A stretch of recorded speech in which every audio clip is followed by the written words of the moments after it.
Ladies, gentlemen, and all you beautiful people in between, my name is Slater, and with the release of the gameplay trailer for Miary Zo, a discourse has started within the Tekken community about what does and doesn't fit the Tekken aesthetic, where after the backlash of seeing the magic-oriented moveset of this new character, people would often parrot the idea that Tekken has always had ridiculous characters, and others with mystical abilities. However, it seems that nobody had issue with that stuff before, so why is this any different?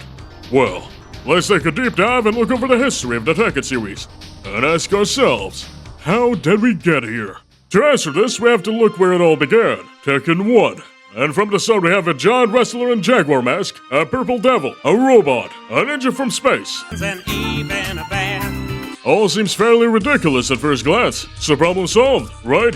Tekken was always a wacky bullshit anime game, but upon closer inspection, it seems that not all is what it seems. Because even with all the surface level silliness in mind, when you look at the characters themselves, it all starts to click. Let's use the main faces of the game as example. The Mishimas. Heihachi is this old guy with crazy hair and electricity powers. Yet, when you look at him in game, he fights using karate. The electricity stuff is just particle effects for flair. It has no real effect on his use of the martial art. This is the core principle of how Tekken is designed, and it applies to all the characters in Tekken 1. Despite the absurdity and aesthetic, the fights for the most part stay grounded. We shall call this the Tekken rule. There is one character that stands out from among those I mentioned though. And no, it's not Kuma, it's Yoshimitsu. Everyone in the game fights using punches and kicks, whereas Yoshimitsu fights using a sword. This is a very important factor, as Yoshimitsu will stay the sole exception when it comes to much of Tekken's groundedness for years to come. And it should be greatly understood that Yoshimitsu is the exception that proves the rule. For now, it seems as though we have not been able to pinpoint our culprit for the current state of Tekken. So let's move on to Tekken 2. The standout abnormalities in this game are Devil Kazuya, Roger, and their two clones. Roger and Alex follow the Tekken rule. They are a boxing kangaroo and dinosaur respectively. However, in terms of their fighting style, they're simply boxers, and not much more.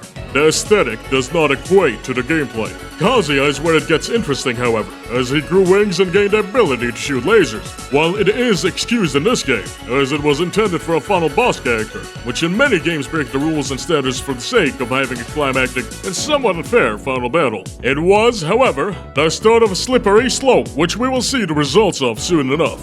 Tekken 3. Those who do not abide by the Tekken rule are Gon and Ogre. Let's get this out of the way. Anyone who uses Gon as an argument against the series is either uninformed or discussing in bad faith. While he is indeed a ridiculous character that goes against the core principles established, he's a joke character. He's a secret unlockable crossover, and his gameplay is horrible and unusable. Trying to apply the logic that Gon should be used as an example and compared to a modern character that is intended to be taken seriously, paid for, and used in tournaments is not a real argument.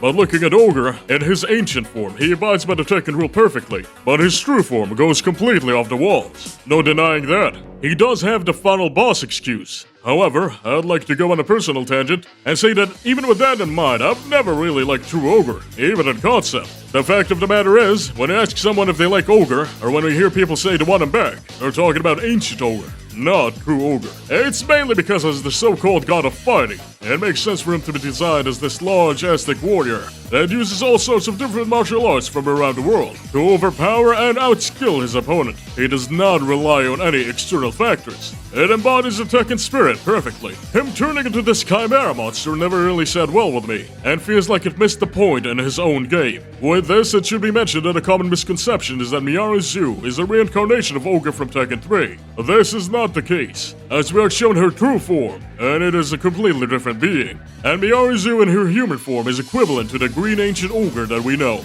Moving on to Tekken 4, this one is known as the most grounded and realistic Tekken game. Many of the weirder and more outlandish characters were removed. For example, a mainstay like Jack was not playable, and our boxing kangaroo and dinosaur have been permanently replaced by a boxing fox. Not much from Tekken 4, so let's jump straight to Tekken 5. This is where the slippery slope seed of Tekken 2 sprouts, taking the form that we now know as Devil Jin. He carries many of the same moves that Devil Kazuya had, and then some.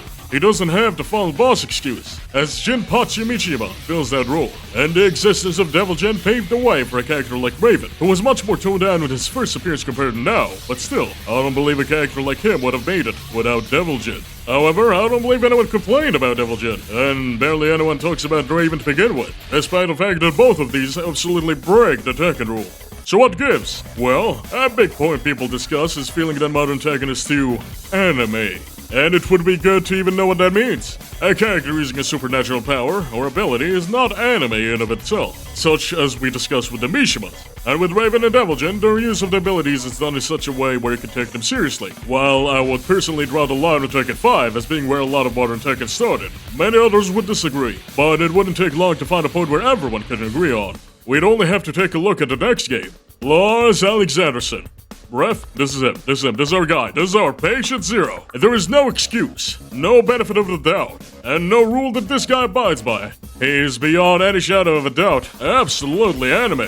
From his stupid haircut to his batshit insane moveset, no one would disagree that he is the first sighting of what Tekken would become. I find him quite interesting, because Lars is absolutely what a modern interpretation of Mishima would be. He has lightning powers, but none of his moves are really based on a martial art. He goes completely against the standard that Heihachi has set before him, which is interesting from a lore perspective, not so much in gameplay.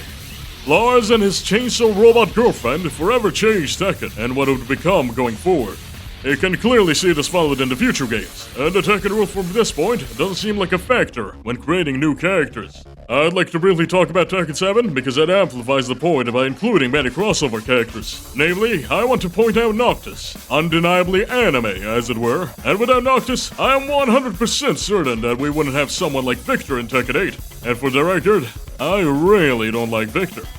This brings us back to Miary Zo, and hopefully now, you'll have a better understanding of why this character doesn't fit the idea of Tekken. But it still doesn't explain the outrage in my opinion. Does this character jump the shark and destroy everything we know about the Tekken rule? Yes. Did Victor do the exact same thing at launch? Also yes. So in that regard, I have no idea why people are just getting angry now of all times. Clive was a bigger shark jumping moment, and many gave him a pass because he was a crossover character. Although I think with Miary Zo it wasn't the magic anime stuff alone which sunk for a lot of people. It was the potential that was wasted. What we could have had. Here we have a character that in theory should have displayed an underrepresented martial art and culture, yet was sacrificed for the sake of a magic-oriented slugfest of a moveset. With her design taking a hit from her concept art, taking away what could have been a unique and different face, and washing it into the same exact waifu mold they use for everyone else. Quite honestly, if you want my personal take on it, when I had watched the trailer, I didn't have an issue with what I was seeing in the first half.